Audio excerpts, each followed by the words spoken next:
안녕하십니까. 예민수의 경제토크입니다. 2차 전지가 잘 가다가 또 좀 브레이크가 걸렸는데요. 2차 전지 전략 송가람 SK인베스트 대표와 전략 세우겠습니다.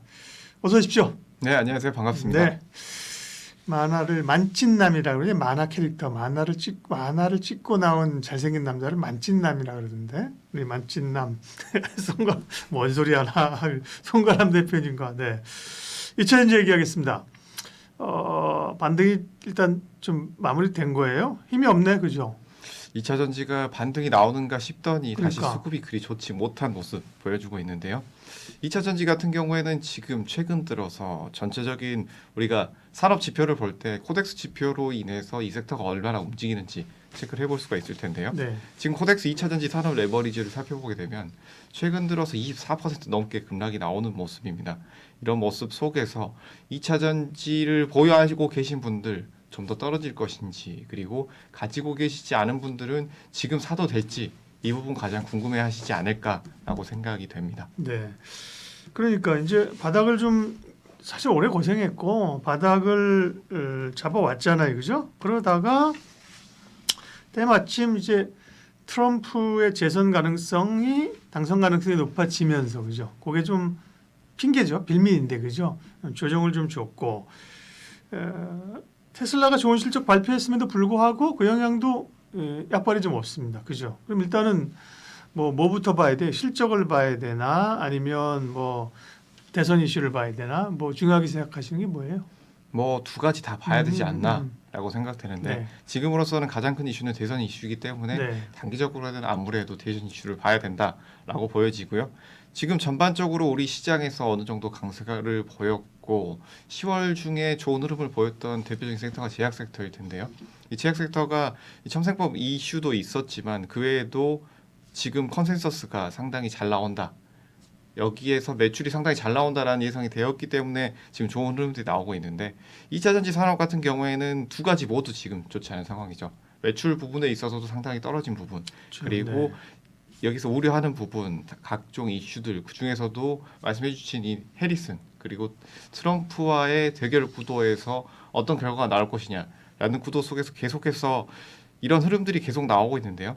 그래서 여기서 본다라고 했을 때는 지금은 투자자 우려가 좀 더 커지느냐, 혹은 과도하게 반영된 이런 선반영이 굉장히 크지 않느냐, 이 두 가지를 봐야 할 텐데 지금 상황에서는 아무래도 투자자들의 주의가 많이 필요한 시기가 아닌가라고 보여지고요.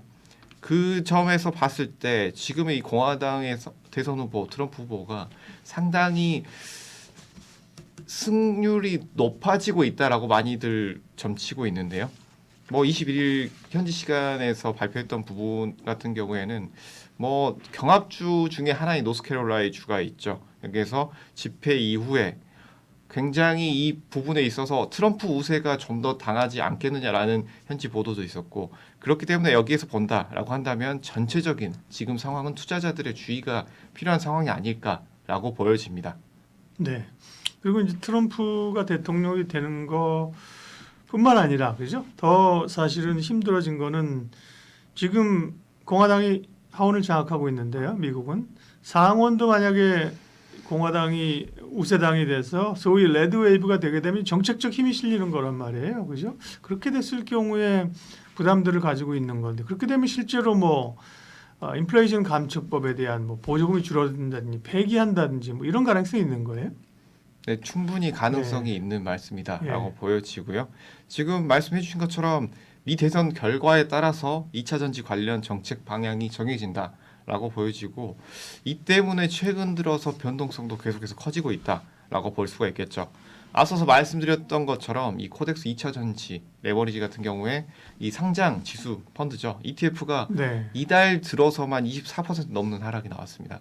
그렇다라는 건 지금의 이런 그 레버리지니까 전체적인, 이건 두 배짜리니까. 네, 맞습니다. 그죠? 네, 두 이 배짜리니까. 레버리지 네. 자체가 네. 전체적인 ETF 상품 중에서 가장 많이 빠졌다라는 것은 전체 섹터 내에서 이 섹터가 가장 약세였다라는 것을 보여주는 네. 반증이거든요. 음. 그렇다고 한다면 이런 반증이 과연 앞서서 말씀드렸던 것처럼 단기적인 흐름이냐 중장기적인 흐름이냐를 봤을 때는 가장 크게 체크를 해봐야 될 점, 미 대선 부분이다. 그리고 박사님 말씀해 주신 네. 것처럼 이 대선에 대한 향방을 통해서 이 해리슨 후보는 조 바이든의 행정부인 전기차 친화 정책 기조를 계승하겠다라고 발표를 했지만 아무래도 이런 트럼프 대통령의 당선 가능성이 높아진다라고 했을 때는 여기에 굉장히 큰 우려가 나올 수밖에 없는 상황인데 그간 바이든 행정부가 어떤 행보를 보였느냐라는 점도 체크를 해볼 필요가 네. 있습니다. 전기차 구매와 관련해서 이 친환경 차량의 세제 혜택 부분에 있어서 북미 완성차 업체와 합작 공장 설립도 했고 그 외에도 이 보조금 지급하는 부분이 IRA 부분이 가장 크다고 할 수 있죠. 이 법안 통과 이후에 양극자 3자가 합산 누적 수주가 150조가 넘는다라고 보여지고 있기 때문에 이 점에 있어서 트럼프 후보가 10월 들어 좀 더 흐름을 타고 있는데 이 점은 이 투자 심리 부분에 있어서도 굉장히 나쁠 수밖에 없는 상황이다라는 네. 점. 그리고 박사님 말씀해 주신 것처럼 그러니까. 이 바이든 행정부의 IRA 정책을 폐기할 가능성이 높다.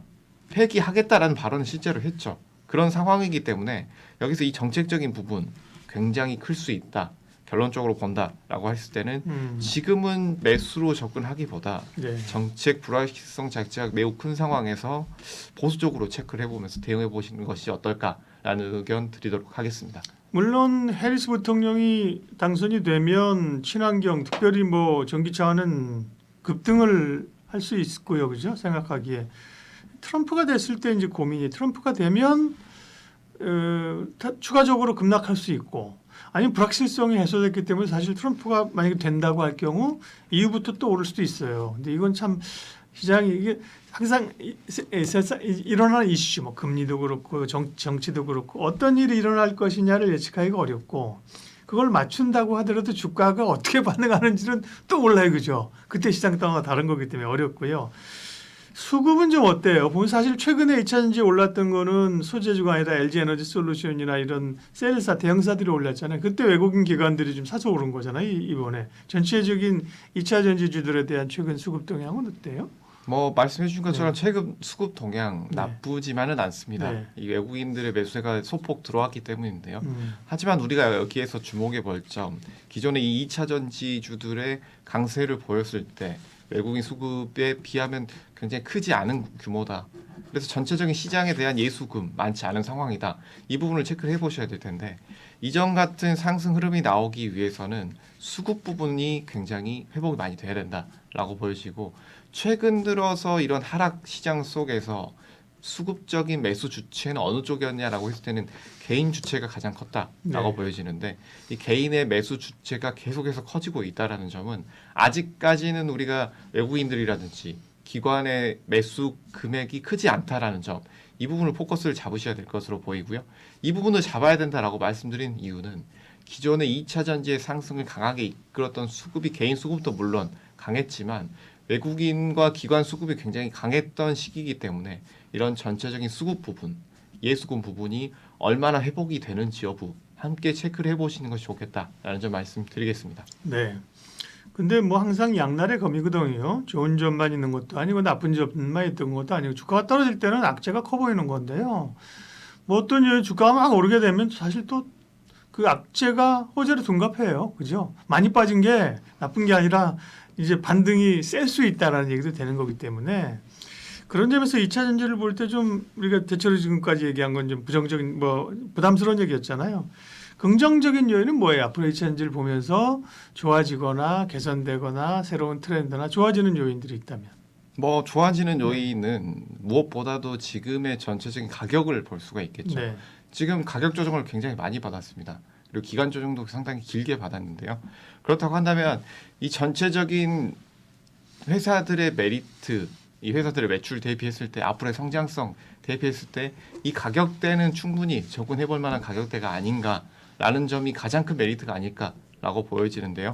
하지만 여기에서 우리가 주의해야 될 점은 이런 가격대가 이전만큼 회복될 것이다 라고 바로 접근하는 것은 상당히 리스크가 있다라고 보여집니다.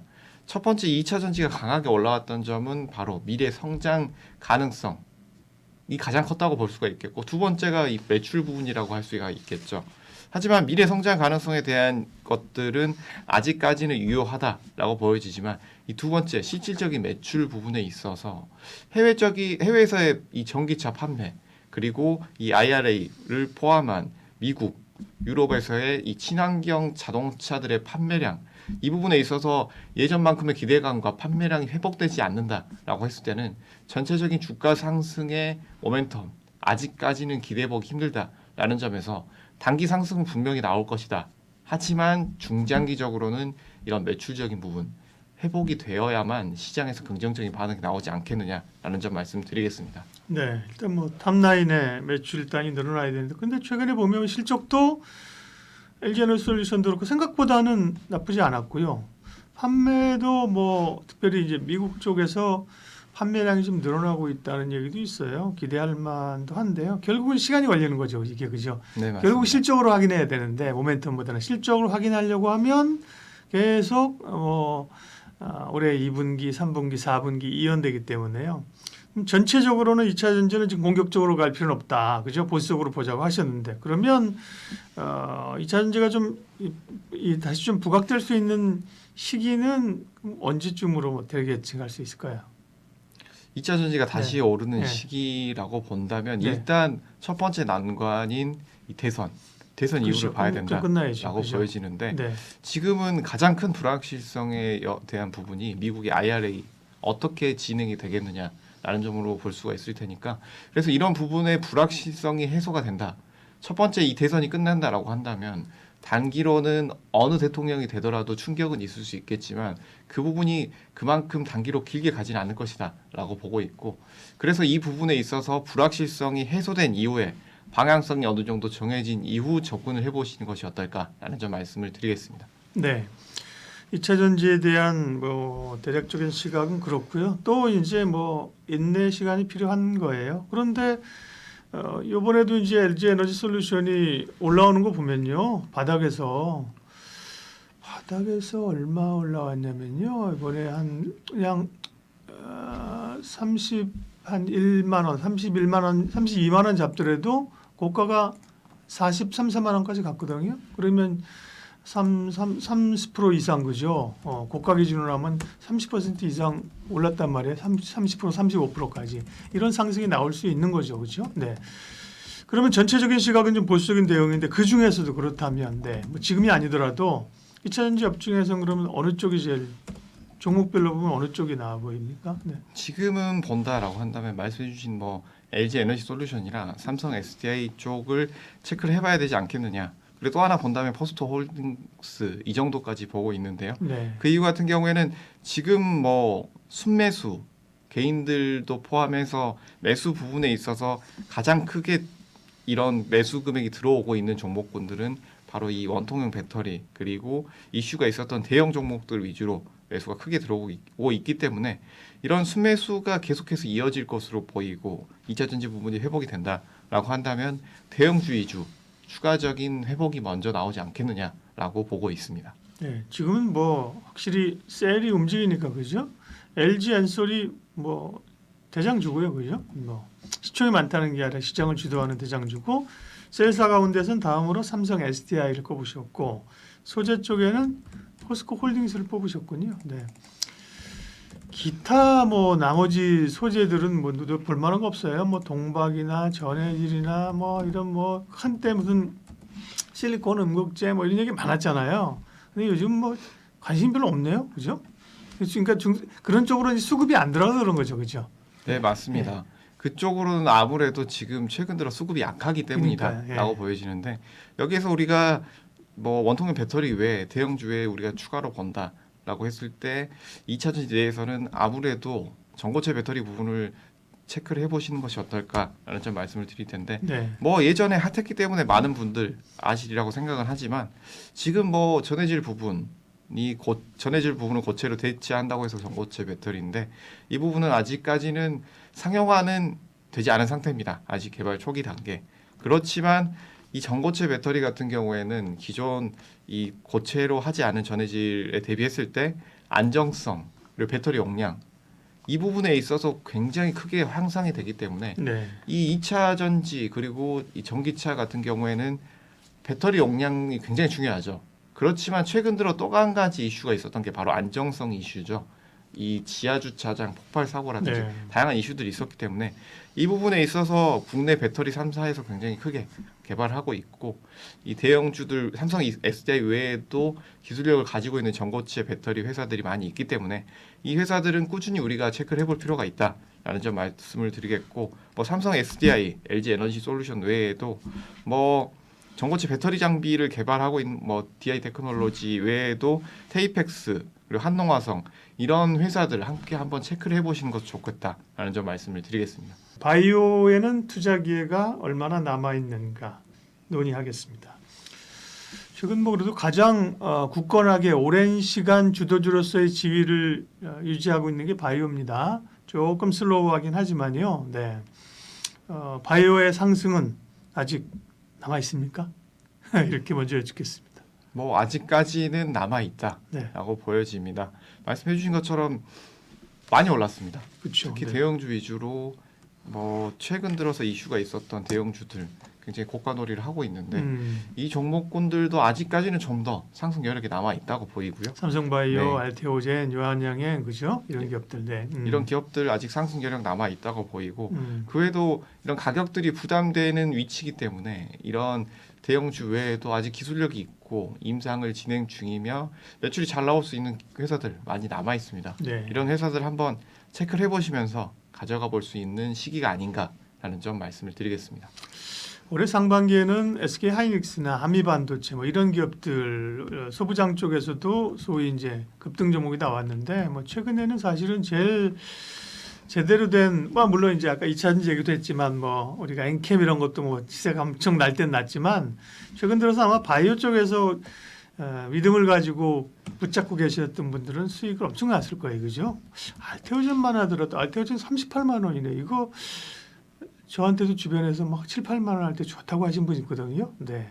근데 그분도 가지고 있어요? 물어보면 팔았지 이렇게 얘기하는데 어쨌든 10만 원 생각하더라도 40만 원까지 벌써 4배, 4~5배가 올라서 강한데요. 예. 그러면 바이오는 어쨌든 바이오 안에서도 분야별로 봐야 돼요. 그죠? 바이오 ETF를 사지 않는 이상. 생물보안법 얘기부터 하면요. 생물보안법 CDMO 이런 쪽은 이제 어떻게 진행됩니까? 뭐 이제 지난번에 하원 통과했나요? 상원 남았나요? 네, 아직까지는 남은 상태지만 예. 지금 뭐 생물보안법 이슈는 좀 더 이어질 가능성이 상당히 높다라고 네. 보여지는데 국내 같은 경우에도 뭐 CDMO에 대한 기업 지원 특별법 입법을 추진하고 있고 그리고 뭐 많이들 아시고 계시겠지만 셀트리온 같은 경우에 연내 CDMO 자회사를 설립하기로 했다는 이슈가 함께 나오고 있습니다. 이 미국 하원에서 통과시킨 이 부분이 있지만 기업들이 기업 지원법 제정을 추진하고 있는 부분 하지만 이 미국에서만 이슈가 있다라기보다는 국내에서도 이 정부와 국회 국내에서 CDMO에 대한 기업 지원법 제정을 추진하고 있다라는 점 체크를 해볼 필요가 있을 텐데요. 지금 뭐 특별법을 개정하고 아직까지는 어떻게 가시적으로 보이는 부분은 없지만 제정을 위해서 추진을 계속해서 하고 있다라는 점 그리고 이 부분에 있어서는 정부에서만 주도로 추진을 하고 있다라기보다는 국회도 지금 함께 뜻을 함께 하고 있는 부분이 있기 때문에 굉장히 속도가 빠르게 붙지 않을까라고 보여지고 그 외에도 지금 뭐 국정감사에서도 다양한 국내 기업들이 지원이 필요하다라는 점 이슈가 나왔기 때문에 이 점에 있어서 해외에서의 CDMO 이슈, 국내 관련주들도 충분히 이슈가 나올 가능성이 높다라는 점에서 국내 대형주들 중에서 이 이점을 노릴 수 있는 수혜를 받을 수 있는 기업들 꾸준히 체크를 해봐야 되는 시기가 아닐까라는 점 함께 말씀을 드리겠습니다. 이 CMO, CDMO 쪽에서는 뭐 삼성바이오로직스가 제일 큰 기업이고요. 수주 소식도 계속 있고 그죠? 네. 얼마 전에 실적도 잘 나왔던 것 같은데. 네. 그러면서 주가는 100만 원을 넘어서 네, 올라와 있는 상황이고요. 또 뭐 업체들 여러 좀 여쭤보겠지만 사실은 셀트리온이 좀 아쉬워요, 그죠? 과거에는 이제 사실은 셀트리온이 이쪽에 대장주였었고, 그죠? 삼성바이오가 와서 이제 어떻게 보면 시총이나 역전을 했는데 셀트리온은 왜 못 오를까 이런 생각이 있고 얼마 전에 외국계 리포트가 셀트리온에서 부정적인 리포트가 지난 정도 좀 있었어요. 네. 셀트리온은 그러니까요. 왜 이렇게 이 대열에서 소외되는 거예요? 왜? 뭐 셀트리온 같은 네. 경우에도 잠시 소외를 받았지만 네. 충분히 추가적인 상승 여력이 있다라고 보여지는 회사인데요. 셀트리온 같은 경우에는 앞서서 말씀드렸던 이 CDMO 부분, 네. 이 부분에 있어서 이슈가 다시 한번 나올 가능성 이 상당히 높다라고 보여지고, 그리고 이 대형주들 같은 경우에는 이 매출 부분에 있어서 조금은 좋은 흐름이 나오지 않더라도 시총 상위주들, 시총 상위 50위권 안에 있는 종목들은 우리가 다시 한번 체크를 해봐야 된다라는 점 다시 말씀을 드릴 텐데, 그 이유는 바로 밸류업 지수 편입 부분인데, 우리가 이 밸류업 지수 편입 부분에 있어서 지금 밸류업에 해당되는 코리아 디스카운트 극복을 위해서 밸류업 프로그램을 도입하는 와중에 이 기업 가치 제고 부분에 있어서 가장 큰 수혜를 받을 기업이 이 시총 상위 종목군들이라고 지금 보이고 있습니다. 이 시총 상위 종목군들 중에서도 지금까지 크게 오르지 않은 종목, 그리고 이 제약바이오 종목이라는 점에서 셀트리온이 수혜를 받을 가능성이 상당히 높다라고 보여지고, 이 셀트리온 같은 경우에는 최근 들어서 이런 주가 흐름들은 어느 정도 약세였지만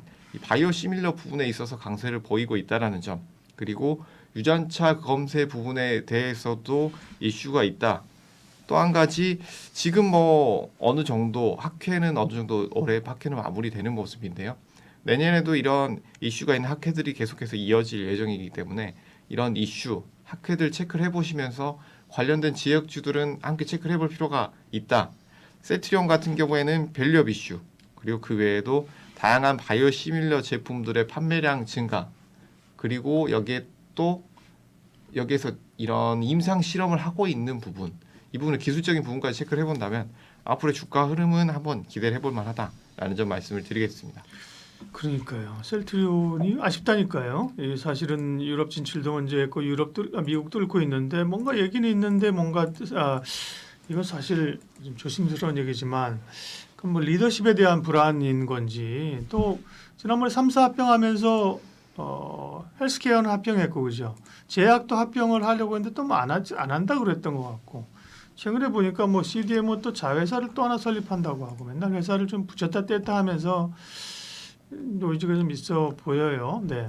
어쨌든 CMO, CDMO 생물보안법에 대한 이슈나 기대감이 있다고 하셨는데, 그러면 지금 말한 삼바나 셀트리온 말고 CDMO 업체들 동향이나 관심 있게 보는 기업은 어디입니까?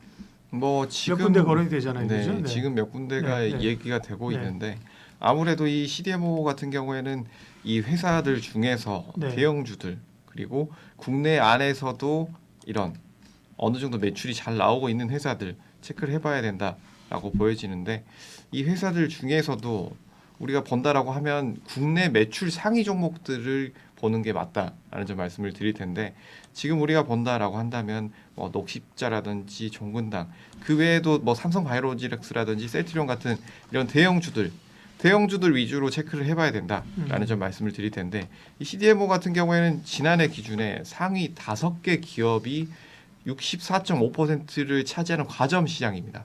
그렇기 때문에 아무래도 이런 생물보호법 같은 경우에는 글로벌 시장도 마찬가지.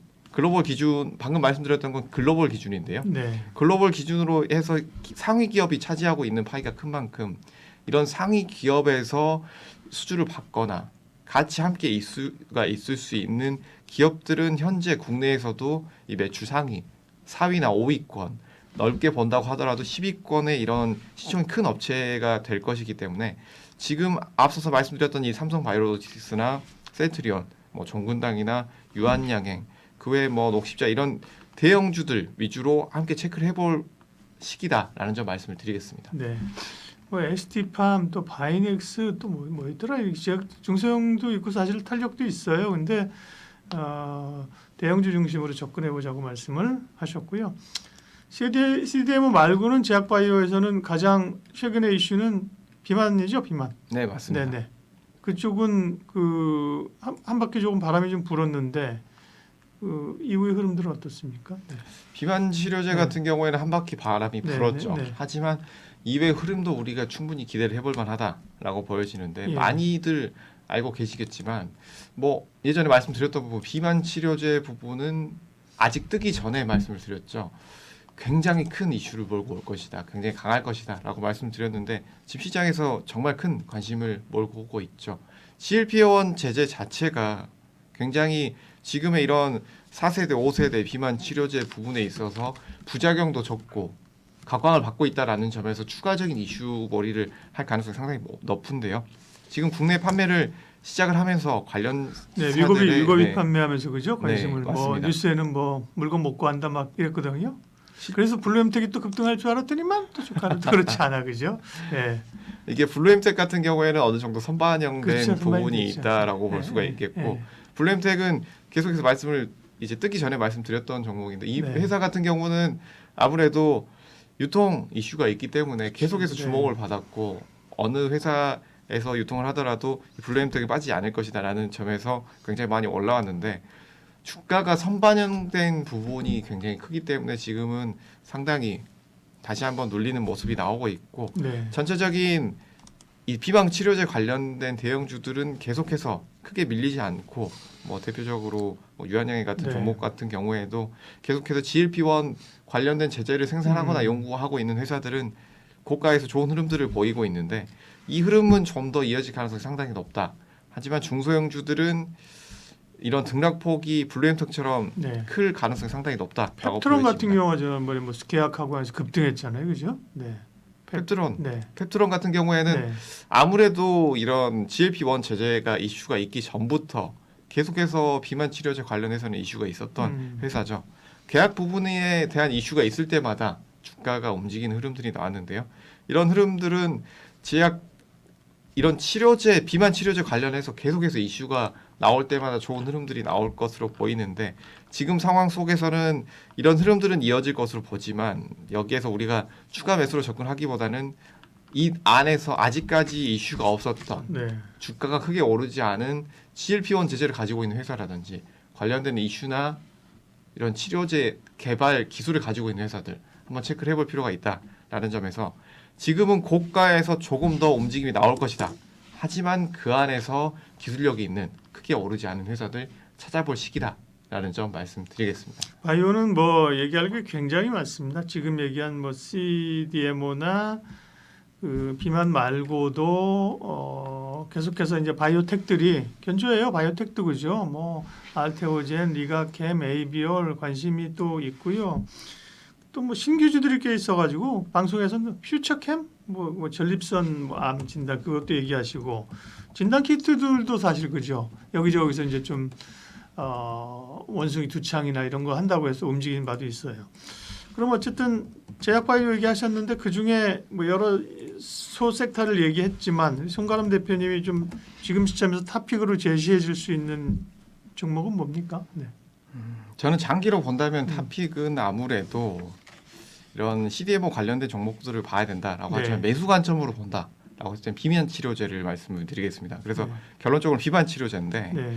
우리가 지금 시장 자체가 단기 트레이딩 관점으로 접근해야 될 시장이다라고 보여집니다. 전체적인 예수금 자체가 아직까지 돌아오고 있지 않다라는 점 그리고 테마에 대한 순환매가 굉장히 빠르다는 점에서 비만 치료제 부분이 다시 한번 좋은 흐름들이 나올 가능성이 굉장히 높다라고 보여지고 이 중에서 뭐 다양한 종목들 있지만 GLP-1 관련해서 이슈를 가지고 있고 대응 주면서 우리가 한번 지금 접근해 볼 만한 가격대에 있는 종목군 살펴본다면 지금은 한미약품 한번 눈여겨 보아야 되는 시기로 보이는데 네. 앞서서 말씀드렸던 이런 조건들 다 충족을 하면서 지금 위치가 크게 나쁘지 않은 종목이다. 이 회사를 주목해 볼 필요가 있다라는 점 말씀드리겠습니다. 한미약품을 관심주로 얘기를 하셨는데 한미약품은 다만 말씀하신 것처럼 워낙 그 과거 신약 쪽에서의 그 명가이고 비만 쪽에 GLP-1도 있는데 최근에 이게 약간 지분 구도 때문에 그런 계속해서 지분 문제가 사실은 임성기 회장이 너무 갑자기 돌아가셨어요, 그죠? 그러니까 이제 자녀들의 문제 또 부모랑 엄마랑 해가지고 했고 또 그 누구죠? 그 무슨 정밀 또 신 회장 측에서 그렇고 최근에 또 다시 지분 얘기가 떠올라요. 근데 그런 것들은 본업이 아니어서 좀 물론 오르면 좋지만 신경 쓰이기도 하거든요.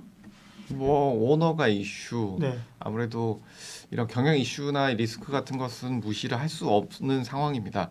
하지만 이 한미약품 회사 자체의 이런 가치 그리고 GLP-1 제재를 개발하고 있다라는 이슈까지 체크를 해본다면 지금의 뭐 위치 굉장히 나쁘지 않은 위치다라고 보여지고 네, 말씀드렸던 점은 우리가 중장기적으로 크게 가져간다라기보다는 철저하게 트레이딩 관점에서 지금 이 GLP-1 제제의 기술력을 가지고 있는 회사 중에 크게 오르지 않은 회사, 트레이딩 관점에서 한 번쯤 볼 수 있는 회사라는 점 말씀을 드리겠습니다. 네.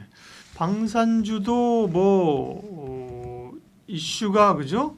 재료가 풍부하죠. 왜냐하면 세상이 복잡하니까 그죠? 여기저기 뭐 전쟁이 이어지고 있는 상황이고 또 트럼프의 이 당선 가능성이 높아지고 거기다가 또 북한이 지금 러시아로 병력을 보냈습니다. 그죠? 우리로서는 이런 것들도 되게 민감한 상황이고 어떻게 보면 주식하는 사람에게서 보면 방산주에게는 호재가 되는 거니까 그죠? 네.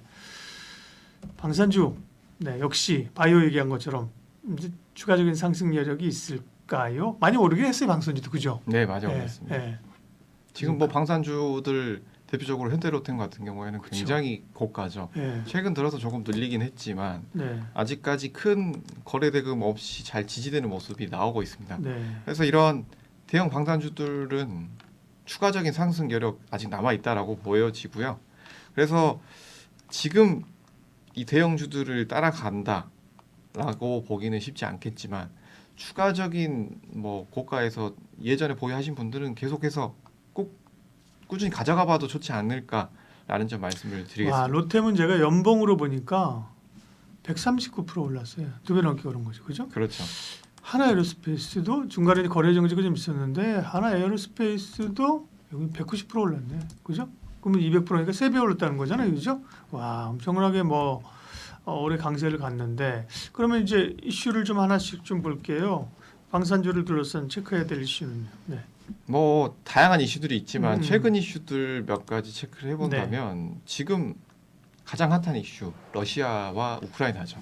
러시아 우크라이나 지금 정부에서 우크라이나에 무기를 공급하겠다 지원을 고려하고 있다라고 이야기를 하고 있는데요. 북한군이 이제 병력을 보내니까 우리도 그동안은 이제 비살상용 무기만 보내고 맞습니다. 그래서 뭐 방독면 보내고 막 이랬잖아요. 그래서 이제 살상용 무기도 보낼 수 있다. 그럼 뭐가 갈까? 뭐 물론 뭐 포탄 이런 거는 그죠? 갈 수 있을 거고 탱크 그다음에 자주포 이런 게 갈 수 있나? 뭐 저도 되게 고민이 되더라고요. 그러면 뭐가 수혜가 되지? 네. 아무래도 지금 바로 공급이 된다라고 네. 봤을 때는 이 부분에 있어서 충분히 더 이슈가 있을 수 있다라고 보여지고 말씀해 주신 것처럼 어떤 부분이 가겠느냐라고 했을 때는 기존에 우리들 히트 상품들이 많이 있죠. 그렇겠죠. 그 상품들을 지원을 해달라고 할 공산이 굉장히 네. 큽니다. 아, 물론 갈지 안 갈지 몰라요. 모르지만 그죠 외교적인 거지만 그래도 이제 기대감이니까 그죠. 저도 생각하기에 그렇다고 당장 미사일을 보내기는 좀 여러 가지로 부담스러울 거 아니에요, 그죠? 그렇다고 말씀하신 뭐 히트 상품이란 게 전차나 그 다음에 자주포 이런 거잖아요, 그죠? 네, 말씀해 주신 네. 것처럼 전차나 자주포고 그리고 지금 우크라이나에서 굉장히 지금 중점적으로 이야기하고 있는 게 우리 천궁이라든지 미사일 부분도 굉장히 크게 요구를 하고 있는데 하지만 이 부분 같은 경우에는 우리 무기를 통해서 러시아의 본토를 타격할 수 있는 가능성이 충분히 있기 때문에 네. 이 부분은 상당히 리스크가 있는 부분이고 정부에서도 충분히 고려하고 있는 부분이 아닐까라고 보여지고 그래서 지금은 이런 이슈들이 계속해서 나오고 있겠지만 무기 지원 부분에 있어서 쉽지만은 않은 상황이다라고 보여집니다. 이런 무기 지원 같은 경우에 첫 번째 이슈라고 볼 수가 있겠고 두 번째 이슈 같은 경우에는 기존에 말씀드렸던 우리의 히트 상품들 그 중에서도 K9, 천무 이런 상품들이 굉장히 많이 팔리고 있는데 지금 가장 큰 고객 중에 하나인 폴란드에서 한국의 금융 지원 없이 자체적으로 구매를 하겠다. 그런 뉴스가 나왔대요. 네. 어젠가 오늘인가 봤는데. 그런 예. 이슈가 나왔죠. 그동안에 이제 우리 정부에서 계속 수출입은행에서 지원한도 우리도 그것 때문에 계속 오랜 시간을 끌었잖아요, 그죠? 한국 정부에서 어떤 지원이나 보증을 해주는 거였는데 그래서 그거 없이 근데 또 한다? 또 무슨 생각인지 돈은 없을 텐데. 그 부분은 아무래도 뭐 안보 위기가 지금 네. 눈앞에 왔다. 안보 위기가 눈앞에 현실로 다가왔다라는 부분인데요. 예. 말 그대로 지금 집 안에 도둑이 들어온 상황인데 당장 우리를 막아줄 수 있는 방패가 없는 상황이다라고 한다면 어느 정도 현금이 부족하더라도 빨리 구해서 보내야 되지 않겠냐라고 발등에 불이 떨어진 상황이라고 할 수 있을 텐데 그래서 지금은 주위 유럽에서 자금을 추가로 조달해서 이 안보 위기 속에서 적기 도입을 굉장히 중시하고 있다. 이 폴란드 대통령 같은 경우에도 방한 기간에 생산 라인을 시찰했다라는 이슈가 함께 나오고 있기 때문에 이 부분에 있어서 기존 우리 뭐 전투기 사업 같은 경우에도 인미와의 이 협상 부분에서 굉장히 난항을 겪었기 때문에 이 부분에 있어서 국내에서 지원 없이 금융 지원 없이 자체 구매를 한다라고 했을 때는 매출적인 부분에 있어서도 굉장히 좋은 흐름이 나올 수 있다라는 부분에서 방산주들에는 굉장히 큰 호재가 될 수 있다라고 보여지고 그래서 지금 우리가 이 방산주 전체의 흐름을 체크를 해본다라고 했을 때는 첫 번째는 대외적인 이슈가 계속해서 늘어나고 있다.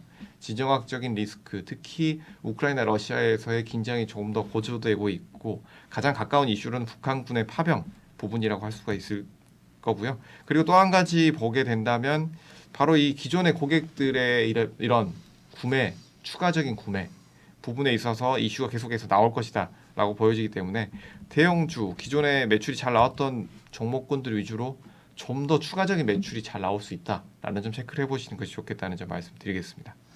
트럼프는 방산주 영향을 어떻게 봐야 되는 거예요? 보통 이제 트럼프가 트럼프가 된 방산주에 유리하다고 대표적인 수혜업종 가운데 하나잖아요.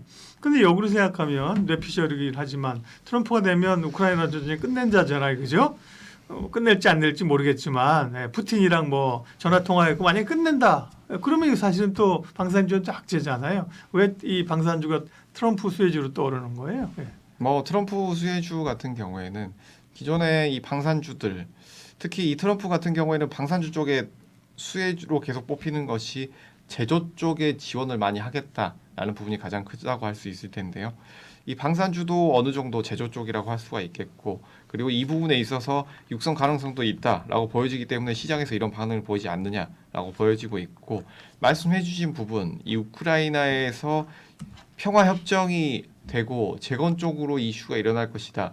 라고 계속해서 전문가들이 분석을 했지만 아직까지는 좀 더 쉽게 끝나지는 않은 전쟁이 아닐까라고 보여지고 그렇다라고 한다면 이 해외 지정학적 리스크가 좀 더 이어지지 않을까라고 예상이 되는데 그렇다면 지금의 방산주들의 흐름 좀 더 이어질 가능성이 상당히 높고 단순히 우크라이나에서의 이런 이슈가 끝난다라고 해서 전 세계의 지정학적 리스크가 끝난다라고 보기는 쉽지 않다.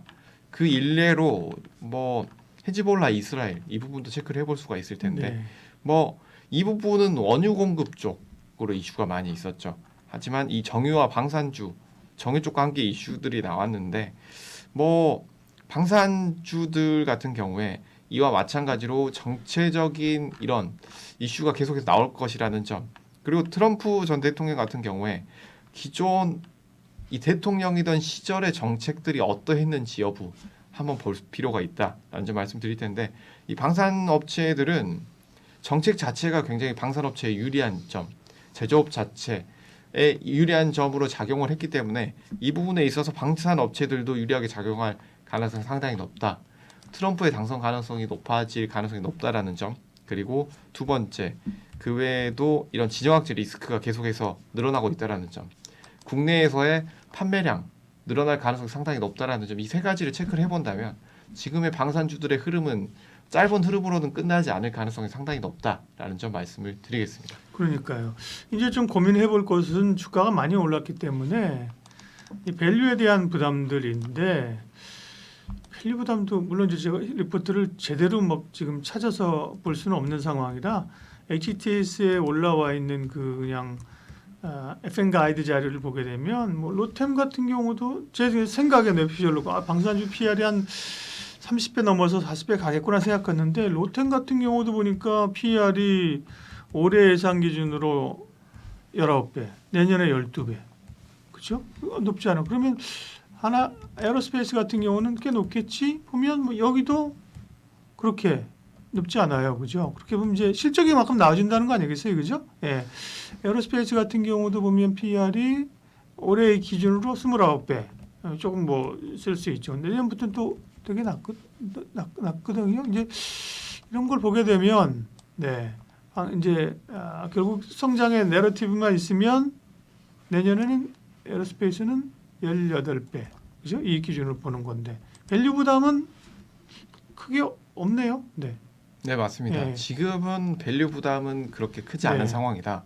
매출도 앞으로 추가적으로 늘어날 네. 가능성이 상당히 높다라는 점이 있겠고요. 그리고 방산 이 산업 자체의 특성을 본다라고 한다면 지정학적 리스크 그리고 전 세계 안보 불안 부분 이 두 가지가 굉장히 크지만 이 부분 같은 경우는 한번 이 발주가 시작된다라고 했을 때 꾸준히 이어지는 경우가 상당히 많다라고 보여지고 이런 K9 자주포 같은 경우에는 유럽 쪽에 한번 발주가 시작되면서 주위 국가에 계속해서 발주가 늘어나고 있다라는 점에서 단발성인 매출로 끝나는 매출은 절대 아니다. 단연간의 매출, 10년 이상의 매출로 이어질 가능성이 굉장히 높다라는 점에서 우리가 주목을 해봐야 된다라는 점 말씀을 드리겠고 그렇다고 한다면 이런 말씀해주신 이런 밸류에이션 부분에 있어서도 우리가 지금은 어느 정도 단기적인 상승에 따른 피로감, 단기 상승에 대한 조정은 어느 정도 나올 수 있겠지만 추가적인 상승 여력은 충분한 상황이다라는 점 말씀을 드리겠습니다. 네. 그러면 방산주 가운데 종목별로 좀 투자의 아이디어를 뽑아보죠. 일단 대장주군은 말씀하신 현대로템, 하나에로스페이스, LIG 넥스원, 하나시스템 뭐 이 정도 아니겠어요? 네, 맞습니다. 네. 그쪽 일단 대형주 쪽 괜찮아요? 대형주 쪽 괜찮습니다. 네. 중장기적으로 특히 지금 어느 정도 저가에서 매수를 하신 분들은 네. 뭐 손절가를 그렇게 짧게 잡으실 필요 없이 그러니까 수익 실현가라고 할 수 있겠죠. 지금 수익권이 굉장히 높으신 분들이 많을 테니까 그렇게 잡으실 필요 없이 꾸준히 더 가져가 보시는 것이 좋겠다라는 점 말씀을 드리겠지만 우리가 신규 매수로 접근하시는 분들은 매수 직후에 조정이 나올 수 있기 때문에 힘드실 수 있는 부분 충분히 존재하기 때문에 단기적인 조정 여부는 나올 수 있다라는 점에서 이런 방산주들을 중장기적으로 보신다라고 한다면 앞서서 말씀드렸던 이런 대장주들이라고 할 수 있는 매출이 많이 나오는 종목군들 뭐 현대로템이라든지 하나 에어로스페이스 같은 이런 종목군들을 꾸준히 모아가시는 방법 말씀을 드리겠고요. 지금 신규로 보시는 분들은 이 중장기적인 방법 외에도 지금 위치가 괜찮고 그리고 이쪽에 공급을 하고 있으면서 기술력도 가지고 있는 회사 한번 보실 필요가 있을 텐데 STX 엔진 한번 말씀을 드려볼 텐데 네. 이 회사 같은 경우에는 원래 디젤 엔진 전문 생산업체입니다. 뭐 K1 전차 그리고 K9 자주포, 해군 해경의 함정 등에 들어가는 뭐 특수 고속 엔진을 설계하고 제조하는 회사라고 할 수가 있을 텐데요. 이 회사 같은 경우에는 기존에 우리 뭐 전차라든지 다양한 군용 제품들 같은 경우에는 해외 엔진을 많이 썼습니다. 특히 독일 제품들을 많이 썼는데요. 지금은 어느 정도 국산화를 이룩하면서 STX 엔진에서 납품을 하고 있다라는 점 그리고 이런 대형주들이 계속해서 움직임이 나온다고 한다면 이쪽에 공급하고 있는 업체에 대한 이슈도 나올 수가 있고 그 외에도 매출도 함께 올라갈 수 있는 부분이기 때문에 이 방산주 안에서 기술력이 있고 매출이 추가로 나올 수 있는 아직 크게 주목받지 않은 종목군들 단기로 한번 노려볼 만하다라는 점도 말씀을 드리겠습니다. 네, 대형주는 편안하고요, 그죠? 네, 보유자들은 그냥 홀딩하라고 하셨고, 없는 분들은 조정시 매수인데 조정시 매수할 것 같죠? 조정 오면 매수 못해요. 그게 어려워요. 그래서 사실은 좋은 주식은 덜렁 다 팔면 안 되고 뺏기면 안 되는 게 대표적으로 보세요. 뭐 하나에로스페이스 그렇죠. 그 다음에 예를 들면 삼양식품, HD 현대일렉트릭 이런 거 엄청 잘 조정하면 사야지 못 산다니까요. 한 10% 빠져봐 그죠? 네. 그다음에 방산 가운데서는 조금 대형주는 아니지만 눈여겨볼 만한 기업으로 STX 엔진 같이 말씀을 하셨습니다. 네. 이 정도까지 하면 될까요? 네, 맞습니다. 네. 방산 전략 관심주까지 SK인베스트 송가람 대표님 함께했습니다. 고맙습니다. 감사합니다.